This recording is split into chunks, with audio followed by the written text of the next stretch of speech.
ಒಳ್ಳೆ ಅಕ್ಕಿ, super guarantee 100% पूरे पूरे उड़ने 100% उड़ती।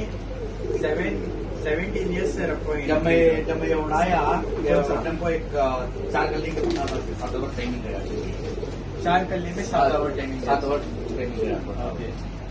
ಇದು ಆಡ್ಸ್ರಂತೆ ಅವಾಗೆ 4 ಕಲ್ಲಿ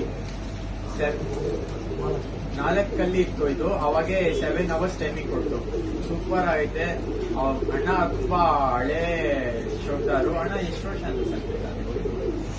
मैं 20 में रखा था, बचपन में रखा था,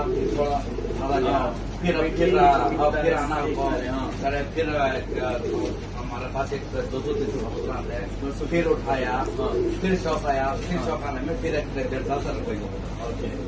ಇವರು 1.5 साल में ಇವರು ಚಿಕ್ಕ ವಯಸ್ಸಿಂದ ಸಾಕ್ತಾ ಇದ್ರು. पूरा हमारे एक बड़े भी मुझे ಕೂರ್ಗೆ ಕರ್ಗೆ लेना है, ಇವ್ರು ಚಿಕ್ಕ ವಯಸ್ಸಿಂದ ಸಾಕ್ತಾ ಇದ್ರು. ಮಧ್ಯೆ ಅಲ್ಲಿ ಸ್ವಲ್ಪ ಟೈಮ್ ಬಿಡ್ತಾ ಇದ್ರು, ತಿರ್ಗಾ ಇಕ್ತಾ ಇದ್ರು, ಆತರ ಆಗ್ತಾ ಇತ್ತು. ಇವಾಗ ಕರೆಂಟ್ಲಿ 2.5 years ಇಂದ ಇಕ್ಕಿದ್ದಾರೆ. ಆಮೇಲೆ ತುಂಬಾ ಒಳ್ಳೆ ಸೆಟಪ್ ಮಾಡಿದ್ದಾರೆ. ಸೆಟಪ್ಗೆ ಆಲ್ಮೋಸ್ಟ್ 1,50,000 ಮೇಲೆ ಹೋಯ್ತು. ಆಮೇಲೆ ಒಳಗಡೆ ನೋಡಿ ಸೆಟಪ್ ಯಾವ ತರ ಇಕ್ಕಿದ್ದಾರೆ. ನೀವು ಇಕ್ಕಕ್ ಹೋದ್ರೆ ಸೆಟಪ್ ಈ ತರ ಇಕ್ರಿ. ಈ ತರ ಸ್ಪೇಸ್ ಇರ್ಬೇಕು. ಪಿಜನ್ಸ್ ಓಪನ್ ಮಾಡಿ ತೋರಿಸ್ತೀನಿ ಬರೀ ಇಲ್ಲಿ.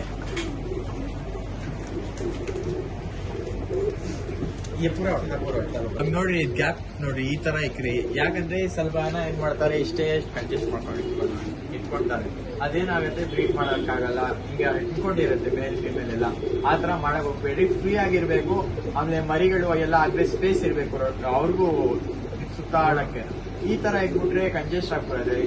ಯಾವಾಗಾದ್ರೂ ಕೇಜಸ್ ಏನಾದ್ರು ಮಾಡಕ್ ಹೋದ್ರೆ ಈ ತರ ವಿಡಿಯೋ ತೋರಿಸ್ರಿ, ಇಷ್ಟು ಸೈಜ್ ಬೇಕು ನಮ್ಗೆ, ಈ ಸೈಜ್ ಅಲ್ಲಿ ಮಾಡ್ಕೊಡಿ. ಯಾಕಂದ್ರೆ ನಾನ್ ನೋಡಿದ ಪ್ರಕಾರ ಎಲ್ಲಾ ಹಳೆ ಶೋಕ್ದಾರ್ಗಳು ಎಲ್ಲ ಈ ಸೈಜ್ ಅಲ್ಲಿ ಇಕ್ತಾರೆ. ಆಮೇಲೆ ನೀವು ರಾಮಣ್ಣ ದಾಬಿ ಅಂತ ನೋಡಿದಿರಾ, ಈ ಸೈಜ್ ಅಲ್ಲಿ ಇರೋದು ಅವರು. ಅಣ್ಣ ಫೇವ್ರೇಟ್ ಇದು ಯಾವ ಬ್ರೀಡ್ ಅಣ್ಣ ಇದು? ಇದು ಮಕ್ಷಿ ಗುಲ್ದಾರು. ಮಕ್ಷಿ ಗುಲ್ದಾರು, ಹೌದು. ಇದು ಅಪ್ಪ ಇದೆ.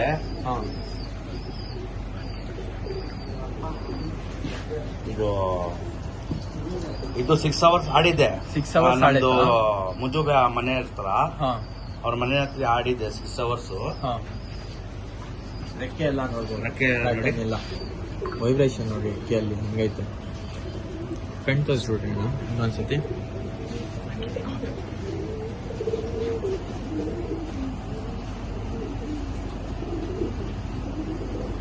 ಕಣ್ ನೋಡ್ಬೋದು. ಇದು ಅಪ್ಪ ತೋರಿಸ್ತೀನಿ.